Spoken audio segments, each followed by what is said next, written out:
कर्जतमध्ये जोरदार पावसाची हजेरी पाहायला मिळत आहे। 25 गावांचा संपर्क तुटलाय। जोरदार पावसामुळे कर्जतमध्ये जनजीवन विस्कळीत झालंय। जोरदार पावसामुळे उल्हास नदीला पूर आलाय। अनेक सोसायट्यांमध्ये पाणी शिरल्यानं मोठं नुकसान झालंय।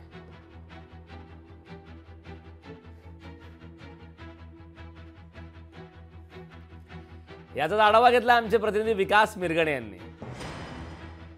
कर्जतमध्ये जोरदार मुसळधार पाऊस पडत आहे, त्यामुळे संपूर्ण जनजीवन विस्कळीत झालेले आहे आणि कर्जत शहरामध्ये सोसायट्यांमध्ये सुद्धा मोठ्या प्रमाणात पाणी भरलेलं आहे। त्यामुळे संपूर्ण जर आपण परिस्थिती बघितली तर माझ्या पाठीमागे पाहू शकता, इथे सर्व जे नागरिक आलेले आहेत, त्यामुळे संपूर्ण रस्त्यावर गाड्या लागलेल्या, कारण त्या साईडला जाण्यासाठी सुद्धा मोठ्या प्रमाणात पाऊस पडत असल्यामुळे रस्त्यावर मोठ्या प्रमाणात पाणी आहे। त्यामुळे सगळं संपूर्ण जे कर्जत शहराचं जे विस्कळीत झालेलं आहे आणि माझ्या साईडला पाहू शकता ही उल्हास नदी आहे। उल्हास नदीला मोठ्या प्रमाणात पूर परिस्थिती निर्माण झालेली आहे। मोठ्या प्रमाणात पाणी येताना दिसून येते, त्यामुळे त्या ब्रिजच्या खालोखाल जर आपण बघितलं तिथे सुद्धा मोठ्या प्रमाणात पाणी आले दिसून येतं। त्यामुळे उल्हास नदीचं काही ठिकाणी पाणी जे आहे ते कर्जत शहरामध्ये घुसताना दिसून येते। संपूर्ण जर बघितलं तर कर्जत मुरबाड रोडवर सुद्धा मोठ्या प्रमाणात पाणी जे आहे ते रस्त्यावर आलेलं आहे। तर संपूर्ण जर शहरामध्ये असेल, मुद्रे असेल, नाना मास्तर असेल, या भागामध्ये मोठ्या प्रमाणात पाणी घुसलेलं आहे। संपूर्ण जर आपण परिस्थिती नियंत्रणात जरी असली तरी मात्र आपत्ती व्यवस्थापन सज्ज झालेलं आहे। त्यामुळे कर्जत शहरामध्ये मोठ्या प्रमाणात पाणी घुसलेलं आहे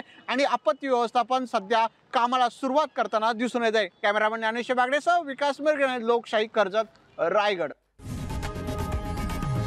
लोकशाही मराठी ऐका, पहा, जागरूक रहा।